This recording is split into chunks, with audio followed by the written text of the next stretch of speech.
Salut les tunines, c'est Loïc. Aujourd'hui on se retrouve pour parler... Et comme j'ai vu que la vidéo sur 5 manières de tuer Saitama vous avait beaucoup plu, j'ai décidé d'en faire une partie 2 aujourd'hui.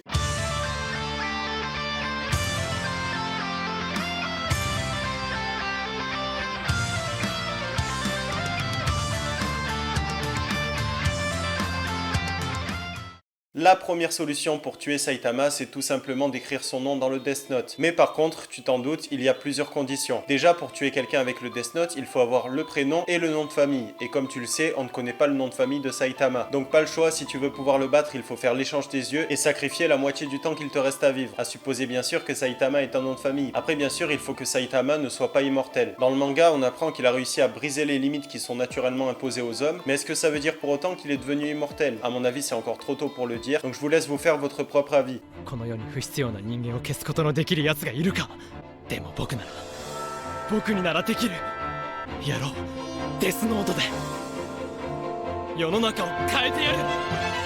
La deuxième solution, c'est de faire appel à Super Shenron pour qu'il enlève tout l'air de tous les univers. Tu vas peut-être me demander pourquoi on fait pas simplement appel à Shenron classique. C'est très simple, c'est parce qu'au début du manga, on nous explique que Shenron a des pouvoirs qui sont limités à son créateur. Tu vas peut-être me demander aussi pourquoi on demande pas directement à Super Shenron de tuer Saitama. Parce que cette solution est trop risquée. Est-ce que le pouvoir de Super Shenron est vraiment illimité ou est-ce qu'il a des limites? Par exemple, est-ce qu'il serait capable de tuer Zeno? Parce que s'il n'en est pas capable, sa puissance n'est pas illimitée et du coup, il y a des chances qu'il n'arrive pas à vaincre Saitama. Alors que si tu lui demandes d'enlever tout l'air de tous les univers, Saitama ne pourra rien faire. Par contre, il ne faut pas se contenter d'enlever tout l'air de la Terre parce qu'il pourrait se propulser sur une autre planète habitable. Et de la même manière, il ne faut pas se contenter d'un seul univers parce qu'on suppose que Saitama serait capable de voyager entre les univers s'il se propulse assez fort. Et bien sûr, pour que ça marche, il faut que Saitama ait besoin de respirer. On suppose que c'est le cas, mais on n'en est pas sûr à 100%. Parce que je te rappelle que dans le manga, il s'est quand même posé la question, est-ce que je dois retenir ma respiration quand il était sur la Lune? Donc peut-être même qu'il n'a même pas besoin de respirer pour vivre. La troisième solution pour le tuer, il faut utiliser le mot tabou de Kaito dans Yu Yu Hakusho. Kaito, c'est un personnage qui possède un pouvoir qui est quand même assez cheaté. En gros, si tu rentres dans son territoire, tu fais partie de son jeu et il te donne un ou plusieurs mots tabous qui sont interdits à prononcer. Et si tu les prononces, tu perds ton âme. Et comme je te le rappelle, Saitama, il est vraiment pourri en jeu, que ce soit en jeu vidéo ou en jeu de manière générale. Donc je te parie tout ce que tu veux que s'il y avait un tel jeu avec un mot interdit à prononcer, par exemple le mot héros, il serait capable de dire « Je suis un mec qui joue au super-héros ». Et hop, il se ferait prendre son âme. Et je te rappelle aussi que pour pouvoir vaincre Kaito, tu ne peux pas utiliser les attaques physiques aussi puissantes soient-elles. Et tu ne peux le vaincre qu'avec l'aide du jeu. Et d'ailleurs, Kurama avait mis de longues heures à y arriver alors qu'il était très intelligent. Donc à mon avis, si Saitama se fait piéger dans le jeu de Kaito, il perd à coup sûr. La quatrième solution, il faut demander à Nanika dans Hunter x Hunter de le tuer. Nanika, c'est un personnage qui possède un pouvoir qui semble infini. Tu peux lui demander tout ce que tu veux à partir du moment où tu réalises 3 de ses requêtes. Par contre, plus le souhait qu'elle accorde est grand, et plus les requêtes qu'elle va formuler par la suite seront grandes. Par exemple, quand quelqu'un lui a demandé de devenir millionnaire, les 3 requêtes suivantes ont été impossibles à réaliser et elles ont causé énormément de morts. Alors je te laisse imaginer si tu lui demandes de tuer Saitama qui est invincible. Les requêtes suivantes seraient démesurées. Par exemple, elle pourrait te demander de détruire l'univers. Donc cette solution peut fonctionner, mais c'est sûr, elle est très risquée. Et enfin, la dernière solution qui est toute bête et qui marche à tous les coups, il faut remonter le temps grâce à la machine de Bulma à l'époque où Saitama n'avait pas encore subi son entraînement. Parce que comme on l'a vu, il a failli se faire tuer contre le crabe qui était vraiment un adversaire très faible. Alors imagine s'il se retrouve contre un adversaire de la trempe de Goku. Il n'aurait clairement aucune chance. Par contre, comme tu le sais, le passé qui va être modifié avec cette technique n'a pas d'influence sur le présent actuel. Donc certes, tu peux tuer Saitama, mais à une autre époque et ça n'aura de toute façon pas d'influence sur ton présent à toi.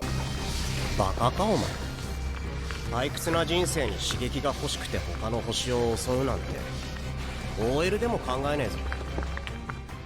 Et voilà pour cette vidéo, j'espère qu'elle vous a plu. Si c'est le cas et que vous voulez me soutenir comme d'hab, pensez à la liker et à vous abonner. On se retrouve super vite pour une nouvelle vidéo, un nouveau manga. Et en attendant que la force vous anime les tunines.